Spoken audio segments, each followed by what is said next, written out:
안녕하세요. 지금의 사아입니다. 이번 주도 문을 활짝 열었고요. 이번 주는 또 코로나가 말썽을 피우고 있네요. 진짜 다사다난한 것 같아요.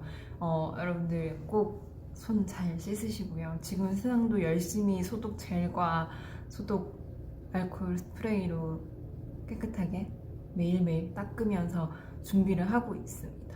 아무튼 이번 주에도 여러분들의 고민과 책을 연결해드리는 지금의 고민과 책 시간인데요. 이번 주 고민이 어떤 건지 먼저 소개를 해드릴게요. 이번 주 고민은 이 고민이에요. 잘 안 보이는데 조급하고 싶지 않아요? 라는 고민입니다.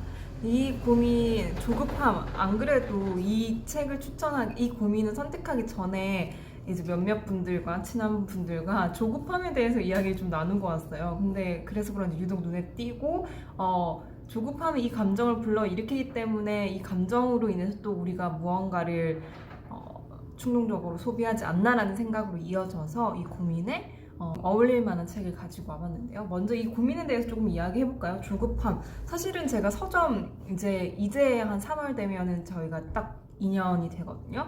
올해가 3년 차가 돼요.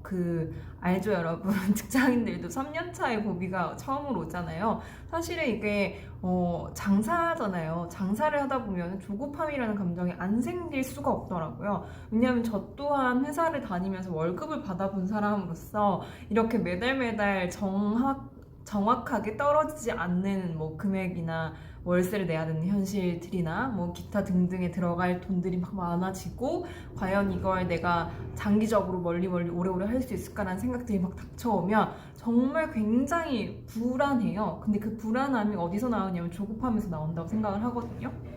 제가 서점 1년차 때는 진짜 많이 들었어요. 조급해 보인다는 말도 많이 들었고 조급해 하지 마라라는 말도 많이 들었는데 사실은 조급해 하지 마라라는 말은 도움이 하나도 안 돼요. 왜냐하면 이건 정말 겪어봐야 돼. 조급하지 않은 사람들은 잘 몰라요. 왜냐하면 당장 눈앞에 닥친 현실들이 있는데 그걸로 인해서 안 조급하다면 사실 이상한 거죠. 조급함을 느끼는 감정이 너무 당연한 거고 분명히 저도 먼 훗날이나 몇 년 지나서 기성세가 되면은 젊은 층들한테 조급해하지 마라라는 생각은 들지언정 그 조급함을 너무나도 열심히 겪어봤기 때문에 조급해하지 마라라는 말은 최대한 안 하려고 노력을 합니다. 왜냐면 너무 조급하죠. 그 불안한 감정들이 맨날 지배를 하는데 그것들을 참 잘 다스려야겠다라는 생각들은 늘 있었던 것 같아요. 잠깐 이야기를 해드렸는데 조급함이라는 감정이 불안한 감정을 불러일으키잖아요. 근데 그 불안함이 저를 잠식해버리니까 그게 좀 감당할 수가 없더라고요. 감정부터 해서 나의 생각들, 멘탈들이 전부 다 흔들리기 시작하는데 그 불안한 감정들을 좀 잠재우려고 많이 노력을 하고 있고 이제 3년 차가 다 되어가는 요즘에는 어느 정도의 해탈 단계는 좀 온 것 같아요. 겪어보니 정말 그 말 그대로 조급해할 필요 없다라고 하는데 조급해한다고 해서 아무것도 되는 게 없긴 하더라고요. 그래서 저의 시간들에 어떻게 하면 조금 이거를 좀 무덤덤하게 넘길 수 있을까 혹은 불안함을 어떻게 하면 내가 잘 가지고 갈 수 있을까라는 것들을 참 많이 고민했던 2년의 시간이었던 것 같아요. 아무튼 이번에 추천해드릴 책은요, 심리학 쪽이나 마음을 안정시키는 책은 아니고요. 조급함이 불안한 감정을 만들고 이 불안함이 또 어떻게 돈의 패턴으로 이어지는가에 대한 책을 가지고 왔어요. 어떤 책인지 소개를 해드리고 더 설명을 해드릴게요. 어떤 책이냐면 바로 이 책입니다. 근시사회라는 책이고요. 내일을 팔아 오늘을 사는 충동 인류의 미래, 폴 로버츠라는 분의 책입니다. 근시사회. 사실은 이 책은 그냥 궁금했어요. 무슨 내용인지 궁금하기도 하고 어떤 내용인가 궁금하기도 해서 샀는데 사실은 굉장히 오랜만에 좀 신선한 충격을 줬던 책이긴 해요. 근데 이 책이 좀 찾아보니까 호불호가 많이 갈리긴 하더라고요. 그 이유를 좀 찾아보니까 경영이라기보다 경제 쪽으로 빠삭하신 분들은 뒷이야기가 조금 아쉽다라는 분들도 많으셨지만 그게 아닌 정말 경제관념과 돈의 패턴과 조금 거리가 먼 저 같은 사람에게는 정말 많이 충격적이었고 욜로 시대를 사실 저도 되게 불편해했어요. 그 단어가 욜로라는 단어가 불편했는데 그 단어를 조금 지적할 만한 그런 책이지 않나라는 그리고 거기에 대한 모순들을 가르쳐줄 수 있는 책이지 않나라는 생각을 합니다. 조금 설명을 해드릴게요. 플로 로버트라는 분이 굉장히 많은 책을 썼더라고요. 뭐 찾아보면 유명하신 분이긴 해요. 저널리스트로 활동하면서 뭐 석유의 종말, 식량의 종말 등을 집필을 했고 비즈니스와 환경 문제 주제로 활발히 강연을 진행을 하면서 살아가고 있는 분이래요. 여기 보면은 내일을 팔아 오늘을 사는 충동 인류의 미래라고 적혀 있는데 이 말이 좀 조급함이랑 맞닿지 않나라는 생각을 했었어요. 아까 이야기했던 것처럼 조급함이라는 감정이 불안함이라는 감정을 불러일으키잖아요. 근데 그 불안함을 당장 잠재우고 싶어서 충동 소비를 하는 것들이 너무나도 많았던 거죠. 저도 생각해보니. 근데 그게 저의 의지로 그렇게 구매를 한 것도 있지만 그런 사회 시스템이 완성되면서 소비 패턴들이 다 그렇게 변하는 거예요. 지금의 충동들을 다 해결하기 위해서 할 수 있는 소비 패턴들을 만들면서 사람들이 더욱더 무감각해지게 만들지 않냐라는 그런 비평들이 되게 가득했던 책인데 사실 저는 그런 생각을 한 번도 해본 적이 없었던 거예요. 왜냐면 저희 같은 세대에는 사실 다 들어가 있잖아요. 욜로 세대가 껴있었고 이제는 소확행이었고 뭐 이제는 쭉쭉쭉 더 앞으로 있겠지만 그 욜로 세대를 너무나도 치열하게 겪었던 세대로서는 그 내일을 정말 팔아서 오늘을 사버리는 충동 인류가 정말 우리의 이야기지 않을까라는 공감도 되게 많이 했고 저의 소비 패턴과 사회 전반적인 소비 패턴을 한번 볼 수 있었던 그런 책이었어요. 이 책에 원래 띠지가 있는데 제가 띠지를 제 건 버렸는데 띠지에 뭐 그런 글이 있었어요. 세상을 보는 눈을 세상을 꿰뚫어 보는 눈을 기른 느낌이다였나? 아무튼 되게 세상을 훔쳐보는 느낌이다. 어떻게 들어올아가는지 사회 시스템이 그런 추천글이 있었는데 그런 느낌이 들긴 해요. 내가 몰랐던 이 패턴을 내가 이렇게 농락당하고 있었나라는 생각도 들면서도 그런 점들은 조금 한번 다시 생각해봐야겠다라는 생각이 들기도 했죠. 사실은 그런 세상에 살고 있지 않나요? 우리가 내가 모르는 그 소비 패턴이나 사회 시스템에 나도 모르게 휩쓸려 가고 있는 그런 사회를 살고 있다고 생각을 하는데 저는 그것들을 자각하는 게 정말 먼저라고 생각을 해서 저한테는 개인적으로 도움이 많이 되었던 책이에요. 그래서 왜 그 고민에 이 책을 추천해드렸냐면 조급함이라는 감정과 불안함이라는 감정이 단순히 거기서 끝나지 않을 것이다 라는 그런 공감도 조금 해보고 싶었고 이런 것들이 어떻게 우리에게 악영향을 끼치느냐라는 것들도 조금 같이 공유를 하고 싶었었어요. 그리고 또 우리는 어떻게 해야 되나라는 생각을 또 한번 함께 고민을 해보면 어떨까라는 생각이 들었었습니다. 뭐 조급하지 마세요. 조급해할 필요가 없습니다. 라는 책들은 너무 많아요. 하지만 제가 겪어본 바 그런 말들은 조급해할 때 아무것도 도움이 되지 않더라고요. 그냥 정말 무한정의 희망들을 많이 품었던 저였는데 뭐 또 희망을 가지세요라는 말이 너무 뻔할 것 같아서 이런 책을 좀 가지고 와봤어요. 그래서 세상은 왜 지독하게 근시가 되었는가 라는 글로 시작을 하는데요. 원래 이 책은 충동사회라는 원제를 가지고 있는데 한국에 들어올 때 근시사회라는 제목으로 바뀌어서 들어왔대요. 근데 본문에는 충동사회라는 단어를 그대로 쓰고 있어요. 그래서 그게 근시사회라고 우리가 생각하면서 읽어도 되고 충동적인 사회, 나의 충동으로 인한 사회이다라고 생각하면서 읽어도 별 무리가 없었던 책이었습니다.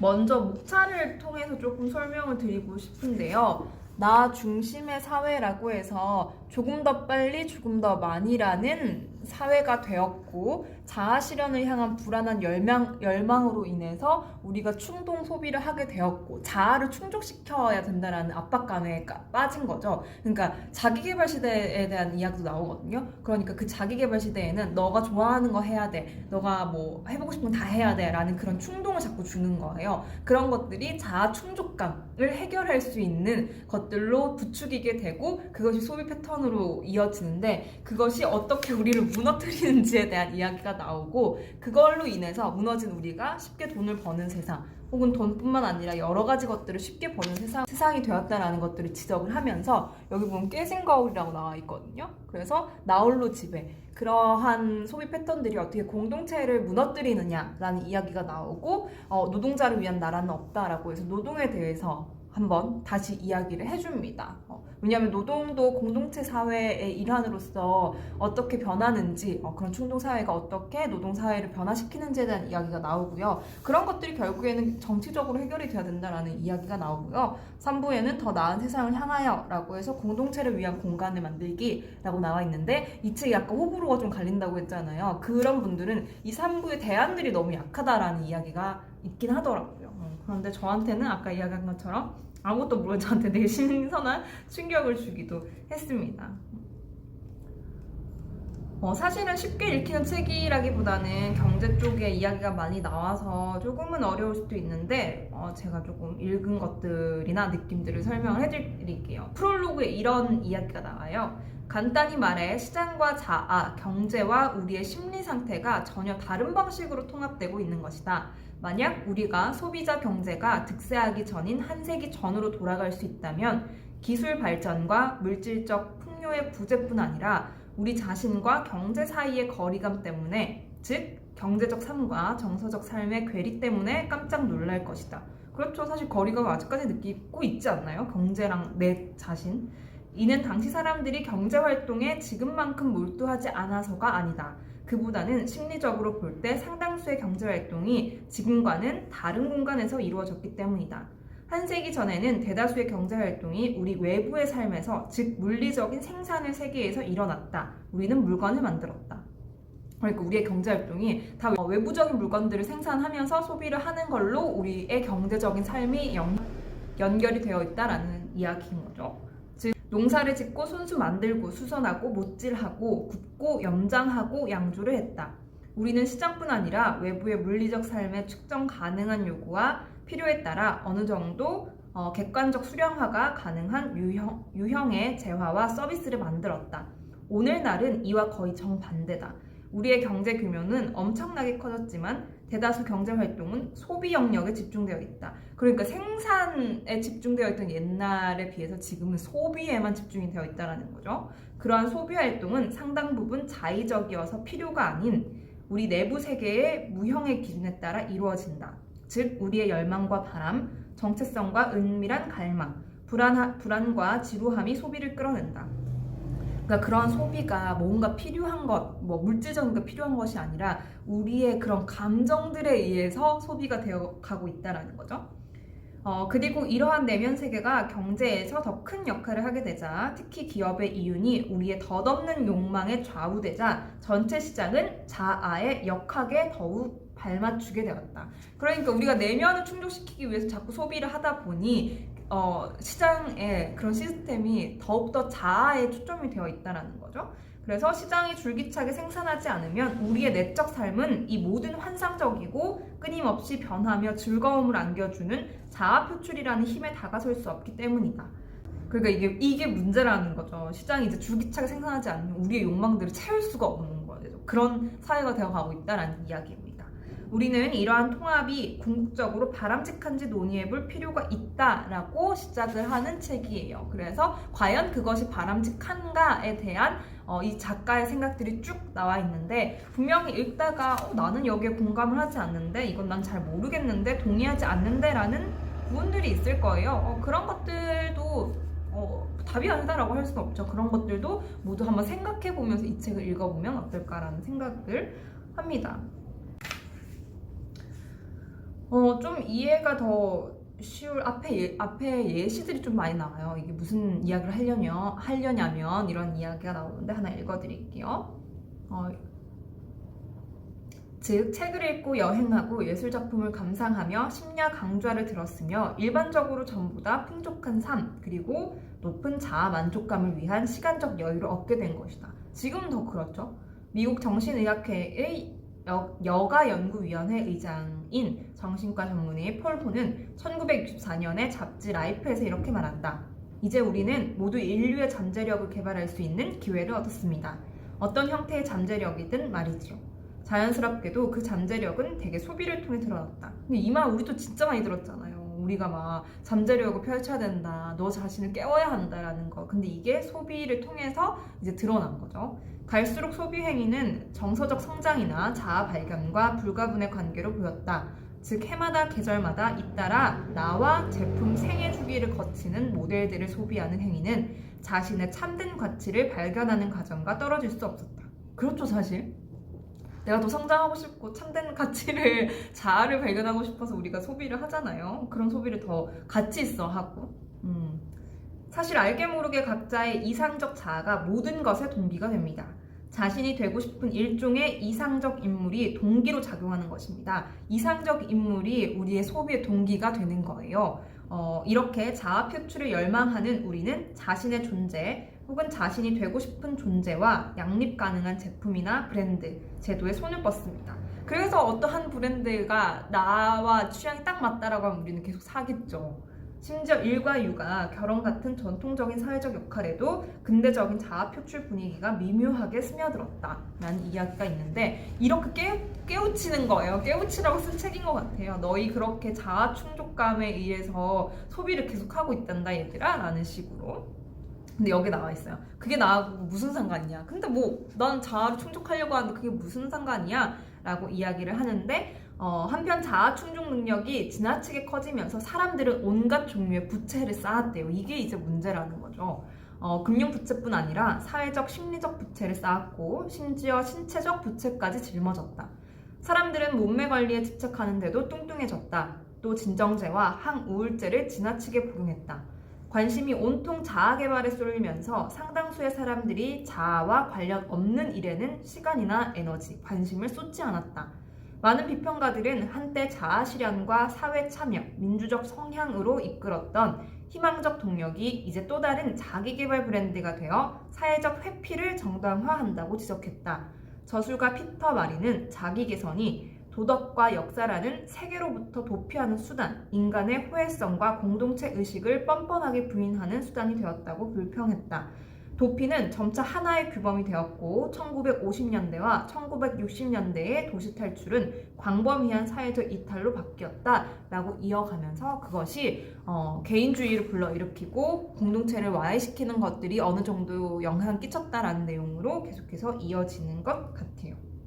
내가 여기 되게 저는 재밌게 읽어서 엄청 많이 접어가면서 봤어요. 앞에 이 내용까지만 조금 이해를 하고 뒤에 읽으면 조금 더 잘 읽힐 거라고 생각을 하거든요. 그래서 중요한 부분만 제가 알려드렸고 뒤에 이야기는 여러분들이 읽으시면서 여러분들도 어떤 생각을 했는지 여기에 동의를 하셨는지 아니면 어떠한 새로운 생각, 시각을 가져다 주었는지 궁금합니다. 그런 내용들은 읽어보시면서 저한테 공유해 주시면 감사하겠습니다.